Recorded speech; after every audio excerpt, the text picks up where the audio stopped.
We're on air. Maybe I have a chat to Mike Eccles now about that game. Here he is. So, Mike, you have a chat? Got a radio mic. Yeah, we are, yeah.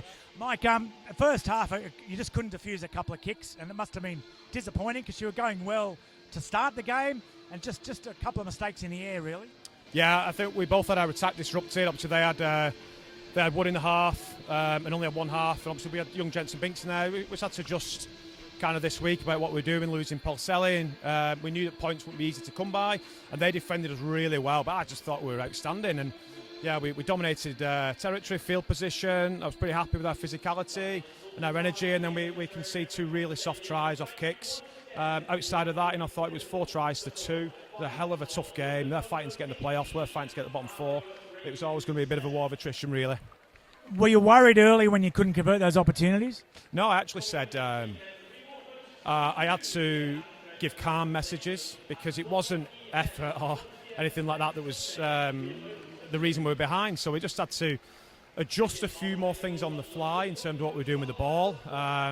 And just keep cool heads, really. Blue heads, not red heads, as we said. And it didn't quite work out that way, but we got the job done. Just talking to Sadie about his line breaks. He must have made a million line breaks today, didn't he? It was great. Yeah, I think if you just look at the game simplistically, with 4 tries to 2, they're 2 poor concedes off kicks from us. And we broke the line probably 4 or 5 times as well. And we should have at least iced 2 of those, maybe 3. So, yeah, on the whole, just delighted to get the win. People up north are talking Super League for London. What do you say to that, and what do you say to the players about it? Nothing at the minute. No one knows what's going on. So everyone's just casting aspersions at the minute.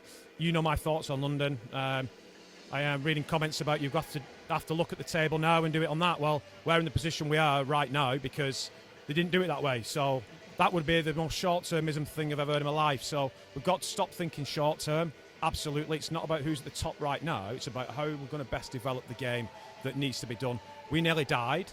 Thankfully, that we have done it. We have stayed here. We didn't get much support with that, let's be right. But if they want this, then they've got to support it. Because in the last 10 years, we got relegated with Bradford in 2014. We got promoted twice on merit. No one give it to us on merit. We produced a hell of a lot of players for the game. We've had 2 very reputable years in Super League. One where we got 10 wins, one where we spent less than £1 million. We only got 3 wins, don't get me wrong, but you know the story behind that.